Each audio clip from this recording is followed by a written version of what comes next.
Ugh. Glad to get that off, but it doesn't matter, it does the job. This has just been done. I'm whizzing through it. I'm on the inverter from the truck, from my truck battery. You can just see it there, the lead coming out. It goes all the way into my apiary. Absolutely no problem at all. And we've just done all this lot. And the bees are brilliant. All these hives are absolutely fantastic. I'm really pleased. Some really good noises when I was vaping. Good, strong colonies. I need to strim this again. I keep saying every time I come to this apiary, I've got to strim it. But that's the truth. But it's going really well. So we've just done the second apiary. This is the second. I've done the home apiary this morning. That was about 60 assorted hives, nukes, mini plus, a lot of bits and pieces. But the colonies that really matter are all really good. I've got a couple at home that I've lost that were a bit small. It was the end of the cell builder. Probably they were high in mite numbers. Usual thing. I always let that slip a bit, but it happens. But these are all the ones that were caged in a timely fashion in the summer. They all look really good and really strong. That nuke's died out. This is probably Varroa. You can see the inside, beautiful frames of honey, and you wonder why the hell it's died, you know? There's just no reason, but that's Varroa for. This is what Varroa does. The colony just collapses. Look, there's no brood. Could be another issue. I don't know. But that's only 1 out of about 90, maybe a bit more. I haven't even counted my nukes yet. So I've got plenty of nukes. This collapsed, there's a bit of brood there that's just collapsed. And let's have a look inside. All these will be, there's an adult bee there. Can you see that? There's an adult bee. So this is not a brood disease. They're all adult bees that are about to pupate that didn't make it. You see there's one that's slightly less developed. But this is how you can easily tell if your colony died of a brood disease or if it was more likely Varroa. Because if it was Varroa, what happens is the number of bees declines and declines and declines, and then there's not enough bees to keep that brood warm, and the colony just collapses, and the bees hatching out don't have time to hatch out. And look, there's another sign. Bees dying with their tongues out. That's an absolute classic sign, that is. I can't remember exactly the process that causes that, but it's one of the signs and symptoms of Varroa. Now, some other people might say, oh, this colony probably died of pesticide. Absolute bullcrap. This is a classic Varroa death, okay? These nukes were all, there's every one of these nukes in this apiary. What I did was I said to you before, I was going to add nukes to my apiaries where there was spaces to diffuse them earlier, to put them out of the way. So I didn't treat it well enough. It must have just got through, or they didn't do well or something. But it's a death. It's a death of a colony. But look, plenty of pollen here. If you wanted to, I would remove this brood and you could store the frame for the spring. But I've got so much honey in all my hives that I just don't think it's necessary. I'll probably just melt that whole frame down and maybe store some of the others. Because the problem is I'm going to have so many frames, I'm not going to know what to do with them. You can see they've just been starting to rob out before it got cold. A little bit of robbing out in that corner there. And that's the difference. Robbing out is you can just see those grains inside. That's just where you can see in the bottom. See that debris? That's where the bees have been in and robbing that. And look at the frame next door. It's much more robbed out, the frame next door. There you go. Much more robbed out, you see? That's the classic robbing out signs. It's just a little bit damaged the cells and they're open. And obviously they were just starting to take this out, but it's gone too cold now. The bees aren't robbing out, and that's what you get on the bottom. You get that wax that's just discarded because the bees are in a hurry to get at the honey underneath. But nothing wrong with that box. You could use that box tomorrow to put a swarm in it. It wouldn't matter. There's nothing wrong with that. Okay, I would remove that little bit of brood, which would be advisable, but I know the brood isn't sick. The brood is not diseased. It's pretty likely it just died because there was nothing to keep it warm. Varroa are a pain in the arse. It's the bane of our life being a beekeeper. But thankfully I've got a lot of nukes like this that are all good, you know. Some of these are absolutely massive. I've just vaped these, so I don't think they're going to be too kindly to being poked around with, but you know, they're all nice and strong, all full of bees. You can hear them in there, all diffused through that colony. That's good. What I want to see. Here they come. Let's get out of it. The ones up here are even stronger. I don't know why, but I've got a couple up here that are particularly strong. And one thing I wanted to show you was when I put my foam in to my hives, I foam them off and I put in the base, a base cover. For us, we have to slide. You can see that bit of cardboard there. We slide in and I'll actually push it out through the back, and that's how we get it out. And you can see, all right, it comes out the back here.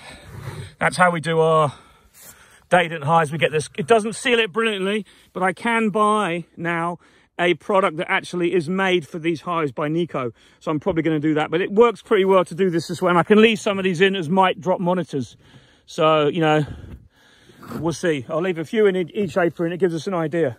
But my point was, when I use these foamies, I cut them too long. And the reason I cut them too long is because, so a couple of reasons. One, you get a nice handle when you want to take it out. You don't have to bend down.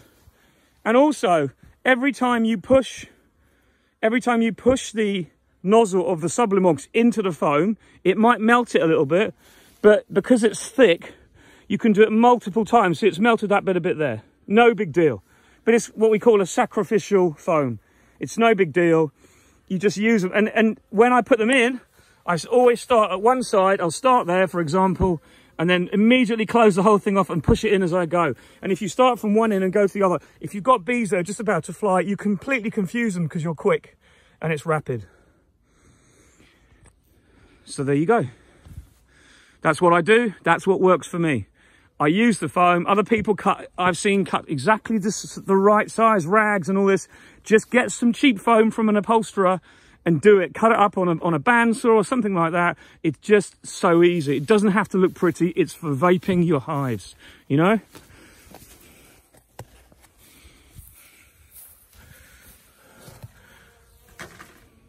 Oh, should put my veil on. They ain't too happy when you undo the old front of the door, but funny enough, they're in clusters, but they're very loose clusters. So some break them really well. Others I've actually given a second dose to when I've heard them move inside, just to make sure that they do break that cluster. So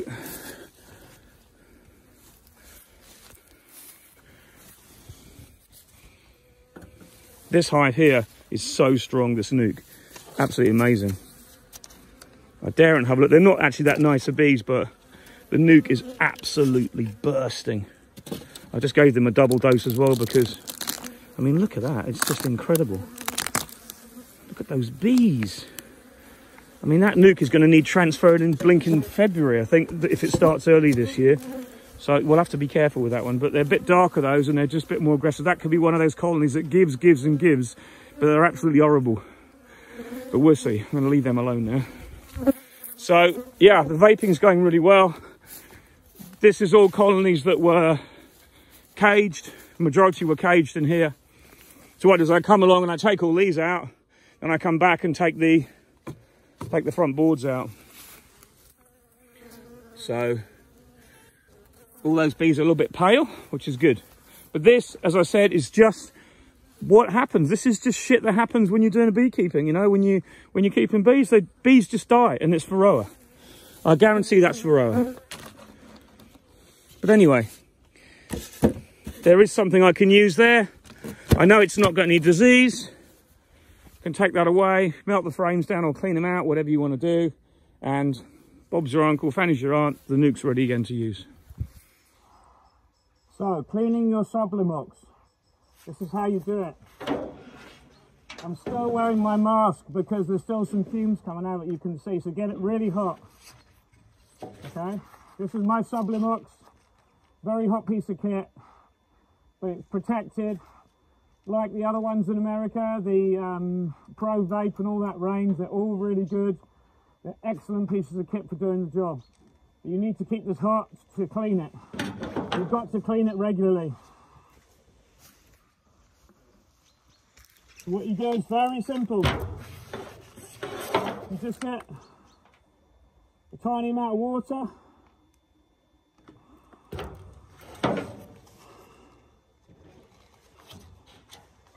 Hold the lid on because it becomes very, very high pressure briefly.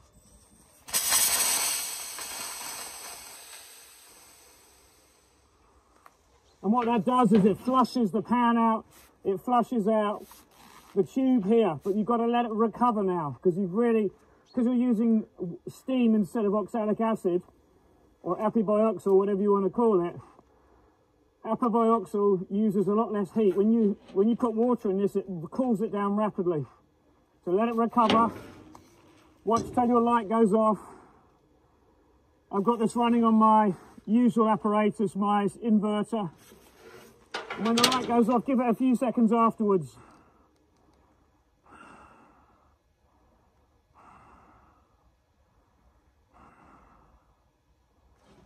It's still warming up. It cools it down a lot, that.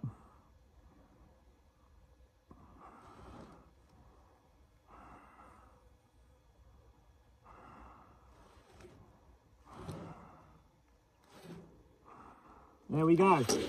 There we go.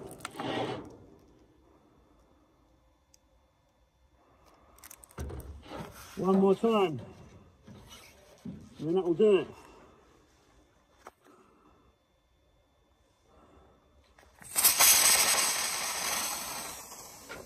So what you can do is, I've obviously got a little bit careful because there might be a few fumes from crystals around the outside of this, but basically that's clean now.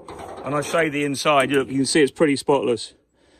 But that's what I do when I'm out and about. And when I get home, I've got a very small set of brushes that I bought that I actually clean the nozzle with, because it's the nozzle getting blocked that causes the issue very rarely. I bought these little brushes off eBay, and they're actually really good for cleaning out your nozzle of your machine. As I said, sometimes I check it until it's still a bit hot, but you basically get the nozzle right up in there and give it a good old wiggle around and give it a blow, and you get all the stuff out of it. And you can go in from the inside, on the inside nozzle, and give it a wiggle around in there. But the main thing is just getting that U-bend clean, because if what you do as a beekeeper is you're going down the row and you're doing the next one, and sometimes you don't give it long enough to catch up with its temperature, because you put a little bit too much in, and it's designed to do the 2.5 grams. That's probably what the spec is. And then what happens is you might just get a little deposit in there, in the U-bend, and in the bend the other side. But it is what it is, you know. So, is our train. SNCF. But if you just keep it clean, it means you have no grief when you're working. And I just keep those brushes to clean it when I get home usually, or if I get a blockage when I'm out. But I've never had a blockage when I'm out since I've been cleaning it properly. I do, you know, maybe 100 vapes a day, maybe more, when I'm doing the rounds, and I'll probably do at least 100 this afternoon. So saying that, I better get my arse into gear and get on. Onwards and upwards. Let's keep going on to the next apiary.